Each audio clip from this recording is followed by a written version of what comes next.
चंद्रयान 3 अभी चांद के बेहद करीब पहुंच गया है। कुछ ही देर का इंतजार के बाद भारत की धरती पर अपना परचम लहराएगा। महज 25 किलोमीटर की दूरी पर चंद्रयान 3 चांद के चक्कर लगा रहा है। बताया ये जा रहा है कि विक्रम 23 अगस्त को 6:04 पर चांद की जमीन पर उतरेगा, जिसमें रोवर प्रज्ञान निकलकर चांद से डेटा जमा करेगा। लेकिन क्या आप जानते हैं कि विक्रम की अगर सॉफ्ट लैंडिंग सफलतापूर्वक हो जाती है तो विक्रम और रोवर का काम एक दिन तक ही चांद से डेटा आ पाएगा। अब आप सोच रहे होंगे कि महज एक दिन में इतना सारा काम कैसे हो पाएगा, तो चलिए जानते हैं कि एक दिन की क्या कहानी है। दरअसल रिपोर्ट के मुताबिक 23 अगस्त को मून पर लूना डे की शुरुआत होगी। चांद के एक लूना डे धरती के 14 दिन के बराबर होता है।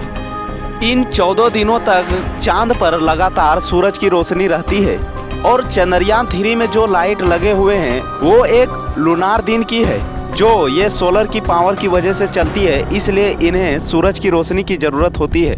अगर किसी कारण की वजह से चंद्रयान 3 23 अगस्त को चांद पर लैंड नहीं कर पाता है तो अगले दिन फिर से कोशिश करेगा। अगर उस दिन भी वह सफल नहीं हो पाता है तो फिर उन्हें 29 दिन या 1 महीने का इंतजार करना पड़ेगा, जो कि एक लूना डे और एक लूना नाइट के बराबर है। चंद्रयान चांद के एक दिन में ही काम करेगा और ये दिन में ही काम करने के लिए ही डिजाइन किया गया है।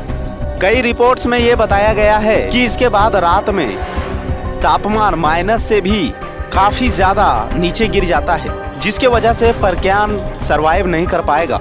हो सकता है कि 14 दिन से भी थोड़ा ज्यादा दिन में ही काम कर सके, लेकिन अभी 14 दिन का ही सीमा मानी गई है।